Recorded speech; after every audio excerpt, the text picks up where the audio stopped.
నమస్తే అండి.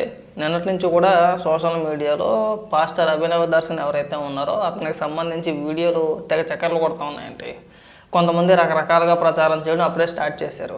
ఈ ఎవరైతే దాడికి గురైన ఈ అభినవ్ దర్శన్ ఎవరైతే పాస్టర్ ఉన్నారో ఆయన కూడా హాస్పిటల్ నుంచే మీడియాతో మాట్లాడుతూ మళ్ళీ ప్రధాన మీడియా సాక్షితో మాట్లాడుతూ తన మీద కుట్ర చేశారు.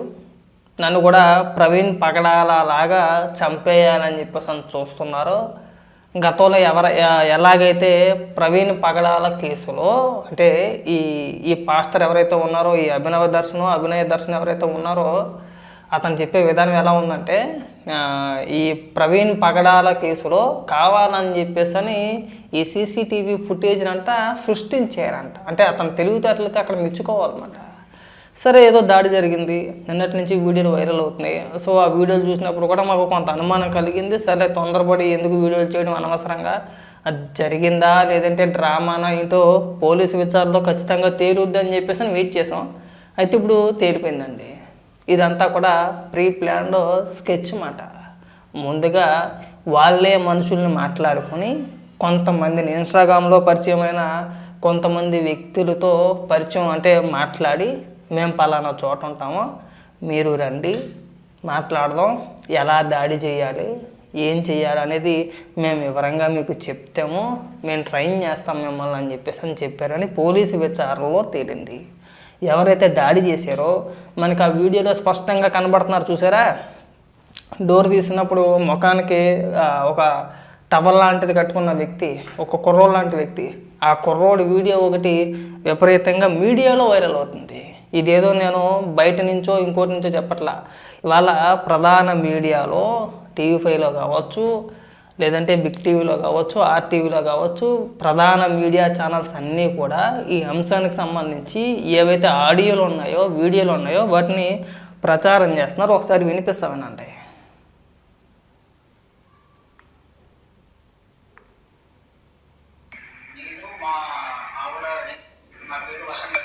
ఇదిగోండి మనకి ఆ వీడియోలో కనబడతారు కదా, ముఖానికి టవల్ కట్టుకున్న వ్యక్తి ఈ వ్యక్తి అన్నమాట, ఈ పిల్లోడు అన్నమాట. ఈ పిల్లోడికి ఎలా పరిచయం అయ్యారు ఏంటి అనేది వివరంగా చెప్తున్నాడు, వినండి. నా పేరు వసంత కుమార్ అండి. నేను మా ఆవిడ రీల్స్ చేసుకుంటుంటే మీరు మాకు ఇన్స్టాగ్రామ్లో పరిచయం వేసి ఇలా మాకు వాళ్ళే చేయమని చెప్పారండి. కార్ని కొట్టేసి వెళ్ళిపోండి, మీకు మేము చూసుకుంటాము అనేసి అభినయ్ దర్శన్ ఇంకా ఈ జాన్ బిన్నని చెప్పారు. నా పేరు వసంత. విన్నారు కదా, ఈ పిల్లోడి పేరు వసంత కృష్ణ అంట. వాళ్ళ టీము ఇతను అప్రోచ్ అయ్యారన్నమాట. అతని భార్య ఇన్స్టాగ్రామ్లో రీల్స్ చేసుకుంటూ ఉంటే వాళ్ళు ఫోన్ చేసో మెసేజ్ పెట్టి ఆ ఆడియోలు కూడా వినిపిస్తా, ఒకసారి వినండి. అంటే వీళ్ళు తెలివితారనమాట.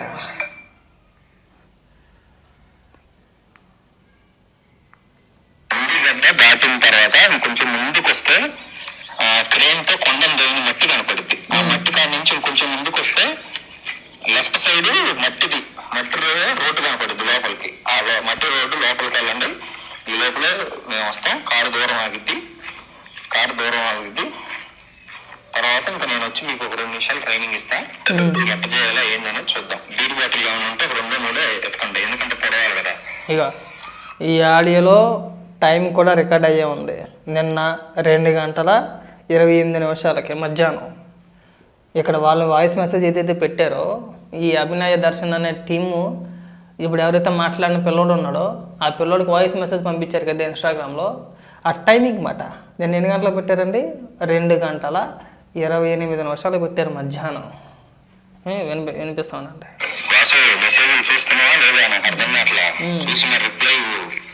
బాగుంటుంది. వాన పడితే మనకు ప్లస్ అంటే బైక్లో వెళ్ళి నడిచే వాళ్ళు ఎవరు రారు కాబట్టి కంటెంట్ చేసుకొని మనం హ్యాపీగా వెళ్ళిపోవచ్చు. ఇదండి జరిగింది. మేము ముందు ఎందుకు స్పందించలేదంటే మాకు వీడియోలు చూడగానే అనుమానం వచ్చింది. ఎందుకంటే వీళ్ళ కారులో ఉన్నది 3, ఇద్దరు వెనకాతలో ఒక వ్యక్తి, వచ్చింది 3 అనుకుందాం. పోనీ ముగ్గురు అనుకుందాం. వీళ్ళు ఉన్నది 3, వాళ్ళు వచ్చింది 3.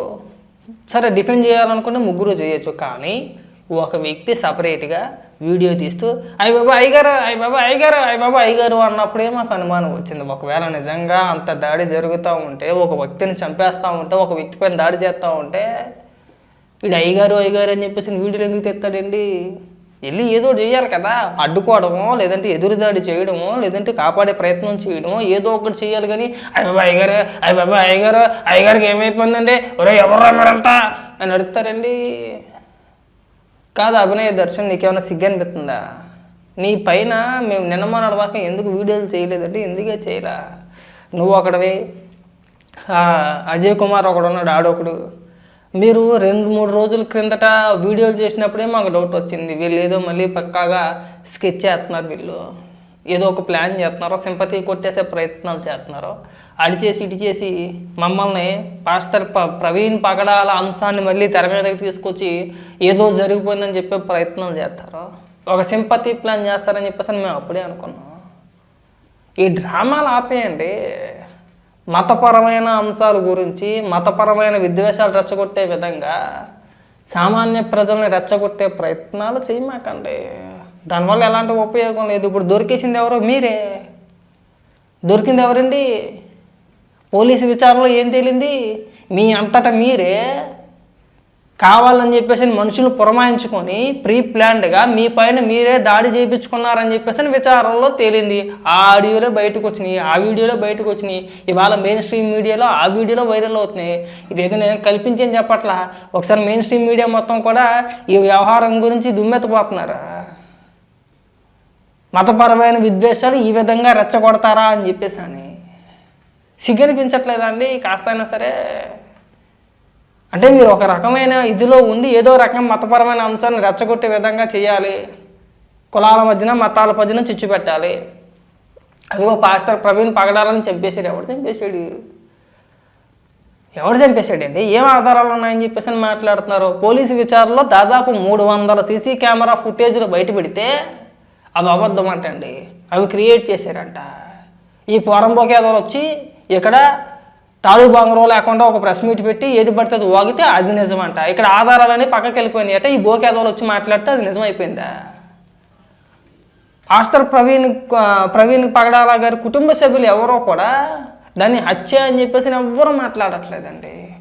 వాళ్ళకు ఒక క్లారిటీ ఉంది, వాళ్ళ కుటుంబ సభ్యులకు ఒక క్లారిటీ ఉంది. ఆయన మృతి పైన వాళ్ళ కుటుంబ సభ్యులకి క్లారిటీ ఉంది, వాళ్ళు మాట్లాడట్లా. ఎందుకంటే వాళ్ళకి తెలిసి ఎలా చనిపోయాడు అనేది పోలీసులు పక్కా ఆధారాలు కుటుంబ సభ్యులకు వివరించి చూపించి ఇదిగోనమ్మా ఇలా చనిపోయాడు మీ భర్త అని చెప్పేసి వివరంగా చెప్పిన తర్వాత కుటుంబ సభ్యులు సైలెంట్గా ఉన్నారు. ఊర్లో పిల్లకి కుక్కల హడావడి అని చెప్పేసి మాకు రాజమండ్రిలో కుక్క ఉంది, ఒకటి పేరు ప్రసవిస్తే బాగోదు. ఆడొకుడు ఈడొకుడు, వీడితో పాటు ఆ అజయ్ గడు ఒకడు, వీళ్ళంతా కూడా ఏదో రకంగా ఇగో ప్రభుత్వం చేయించిందని ఒక ఎదవా ఏ ఆధారాలు లేకపోయినా సరే. మరి ఇదేంట్రా ఇన్ని ఆధారాలు బయటపడ్డా, మరి దీనికేం సమాధానం చెప్తారు? ఇప్పుడు నిన్నటి నుంచి తగ్గొడ్లు దించుకున్నారు కదండి. మాకేమీ అభినయ దర్శన పైన కోపాలు లేవు, లేదంటే మతపరమైన అంశాలపైన ఏదైనా విద్వేషం రెచ్చగొట్టాలనే ఉద్దేశం మాకు లేదు. ఎందుకు ఇన్ని డ్రామాలు ఆడాల్సిన అవసరం ఏముంది? నీ పైన నువ్వు దాడి చేయించుకోవాల్సిన అవసరం ఏముందండి? 2 రోజుల కిందటే ఒక వీడియో చేసాడు, పాడేరు నియోజకవర్గం నుంచి మమ్మల్ని వెళ్ళిపోమంటున్నారు, ఫోన్ చేసి బెదిరిస్తున్నారు అని చెప్పేసి. అప్పుడే అనుకున్నాం మేము ఈ పిచ్చిన కొడుకులు ఏదో ఒకటి ప్రీ ప్లాన్డ్గా ఏదో ఒకటి ప్లాన్ చేస్తారని చెప్పేసి అప్పుడే అనుకున్నాం. మీ అంతటి మీరు ప్రీ ప్లాన్డ్గా ప్లాన్ చేసుకొని మీ పైన మీరే దాడి చేయించుకొని ఎవరిని బ్లేమ్ చేయాలని చెప్పేసి అని, ఏం సాధిద్దామని, ఎవరిని రెచ్చగొడదామని చెప్పేసి అని. పోనీ రాజకీయంగా మీరు ఏమైనా లబ్ధి పొందుతారా అంటే ఆ అవకాశం లేదు. ఎందుకంటే నువ్వు పెట్టిన పార్టీ పేరు నీకు మినహాయించి 10 మంది కూడా పట్టుమని గుర్తుండదు, ఎవరికి తెలియదు. నీ వెనకాల తిరిగేది ఎవడరా అంటే సాక్షికి సంబంధించిన వాడు ఎవడన్నా తిరిగితే నీ వెనకాల ఆడే తిరగాలి, వాడే వచ్చాడు పొలం అని చెప్పేసి అని. ఇక్కడ మతపరమైన అంశాలను తీసుకొచ్చి మతపరంగా రెచ్చగొట్టి విద్వేషాలు రెచ్చగొట్టి ఏ పార్టీకి మేలు చేయాలనుకుంటున్నారండి? వైఎస్ఆర్సీపీ పార్టీగా? మీరు వైసీపీ పార్టీకి ఉడిగి చేయాలనుకుంటున్నారా? సరే ఈ డ్రామాలన్నీ వర్కౌట్ అవ్వవు, అది గతం. సోషల్ మీడియా లేని యుగంలో మీరు ఆడిన డ్రామాలో మీరు చేసిన విష ప్రచారాలు ఆనాడు వర్కౌట్ అయినాయి. ఆ రోజున ప్రచారం చేశారు, జనం నమ్మారు కాబట్టి 2019లో మీకు అధికారం కట్టబెట్టారు. అధికారం కోల్పోయిన తర్వాత నీలాంటి పకోడీగల్ని ఎంతమంది తీసుకొచ్చినా జనం నమ్మే పరిస్థితుల్లో లేరు. ఈ పిచ్చి పిచ్చి డ్రామాలు మానేయండి.